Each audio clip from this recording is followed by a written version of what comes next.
अस्सलाम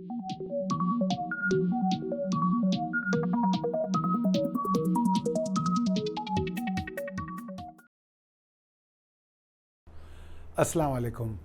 rule number 4 के साथ मैं हाजिर हूँ। इससे पहले आप रूल्स फॉर ट्रेडर्स की हमारी एक सीरीज़ देख रहे हैं और उसमें हम आपको कुछ वीडियोस ऑलरेडी अपलोड कर चुके हैं। आज हम बात करेंगे रूल नंबर 4 की। रूल नंबर 4 क्या है? Stocks are only cheaper if they are going higher after you buy them. मतलब क्या कि स्टॉक सिर्फ उस वक्त सस्ता है जब आप उसको बाय करें और वो ऊपर जाए। कभी भी ऐसा मत सोचिए कि यार नेशनल बैंक 300 रुपए का था, अभी 200 का मिल रहा है तो ये सस्ता है। नहीं, ये सस्ता नहीं है, क्योंकि हमें स्टॉक की प्राइस से कोई लेना देना नहीं है। हमें देखना ये है कि हमारे ख़रीदने के बाद स्टॉक कितना ऊपर जा सकता है। ठीक है, हम आइडियल कंडीशन में बात कर रहे हैं लॉन्ग्स की, शॉर्ट को हम डिस्कस नहीं कर रहे हैं। ठीक है, क्योंकि जब हम स्टॉक की बात कर रहे हैं अभी, तो हम सिर्फ लॉन्ग की बात कर रहे हैं।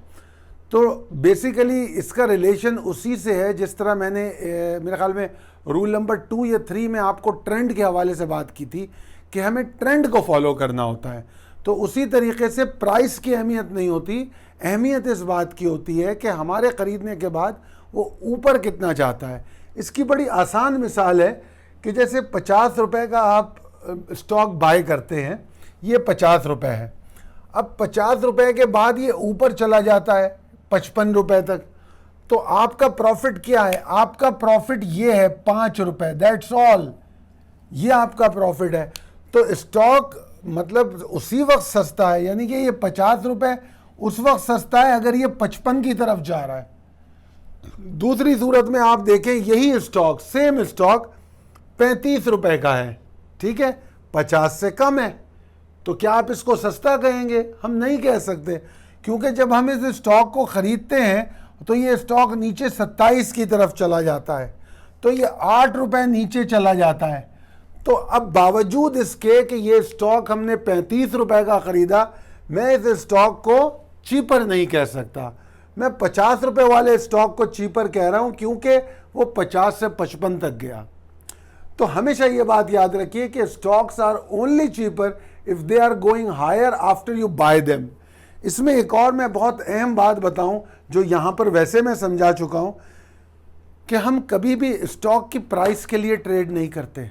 हमें इससे कोई गरज नहीं होता कि स्टॉक 10 रुपए का है, 200 का है, 20 का है, 300 का है। हमें गरज इस बात से होती है कि हम ख़रीदते कहाँ हैं और उसके बाद हमें मिलता क्या है। अगर आप 200 रुपए का स्टॉक ख़रीदें और 300 रुपए में बेच दें, तो आपकी जेब में 300 रुपए नहीं आते, आपकी जेब में आते हैं 100 रुपए।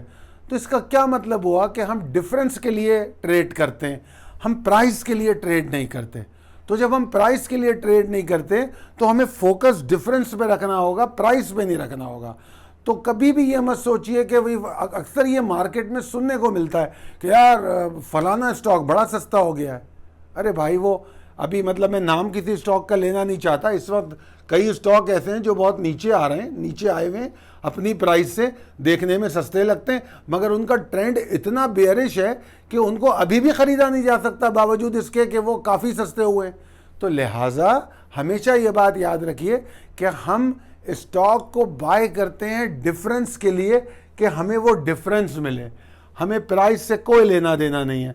आई होप कि ये पॉइंट मेरा समझ में आया होगा, और इसके साथ ही हम इस वीडियो को यहाँ ख़त्म करते हैं और अगले रूल के साथ फिर दोबारा हाजिर होंगे। अल्लाह हाफ़िज़।